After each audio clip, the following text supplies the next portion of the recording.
Iran's security and intelligence officials fear mutiny in the ranks. Here's a summary of the article. An ex-security official still well connected with Iran's security apparatus has told Iran Wire that many members of the paramilitary Basij are refusing to attend preparatory meetings, and women who previously volunteered to join the Morality Patrol have walked away. Morality Patrol vans usually include 2 male officers, 1 female officer and a female volunteer from a religious organization. The former official said, "The current principal concern of all Iranian officials, from Islamic Revolutionary Guards Corps commanders to the health minister, is the depletion of police forces and even potential desertion by members of the military in the face of a growing youth-led movement. The question of many in the military and security forces is, for what? For this government that's corrupt from top to bottom?" This informed source also reported that in the past few days, several officials within the current government have privately expressed concern about the potential collapse of the armed forces. In the letter, they warned that security forces' violent approach to the protests could have dangerous immediate consequences. Hours later, IRGC forces launched aerial strikes on Iranian Kurdish groups based over the border in Iraq. This post received a score of 7,200, with an upvote ratio of 98%. Here are the top comments in response to this article. I hope Iran gets to a point where the people are no longer ruled over by religious zealots and the whole of the populace can be governed without half of them being beaten for not wearing a headscarf correctly. And you think cops in the US are bad? Religious police? WTF. It really does put it in perspective, huh? Obviously US cops are broken from top to bottom, but this kind of thing is not something we have had to deal with like Iran or other highly religious regions. See? Any red state banning abortion because their version of Christ tells them so. I guess if the GOP, Old Goat Party, has a red wave in November, the US will see the religious police there. Disturbing to think about. This really starts to sound like a proper revolution.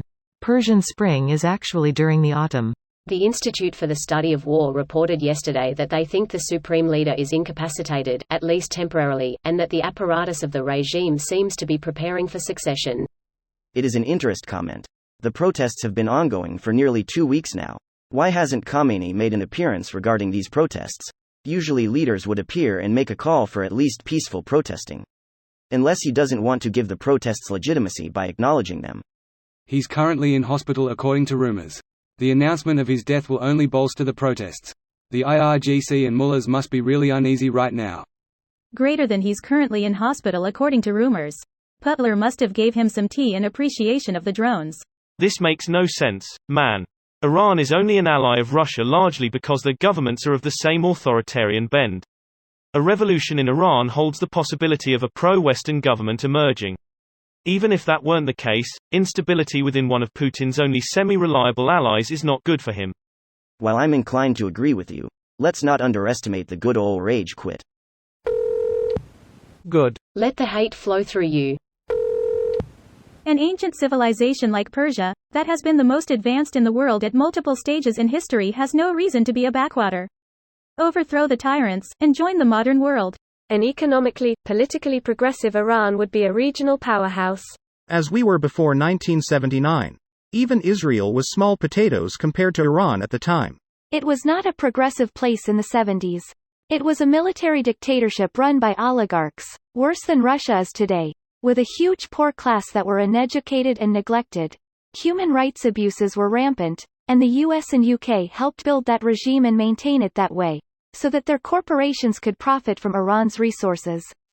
Surprisingly enough, Iran is more progressive today in many ways, like education and healthcare access.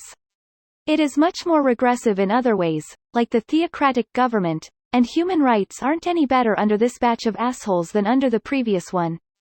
And it was not good for a majority of the people there. It's why the revolution happened in the first place. This video was automatically created by Reddit to speech. The article and comments in this video were selected from Reddit according to their upvotes, and any paraphrasing was performed by smmry.com, without any human intervention.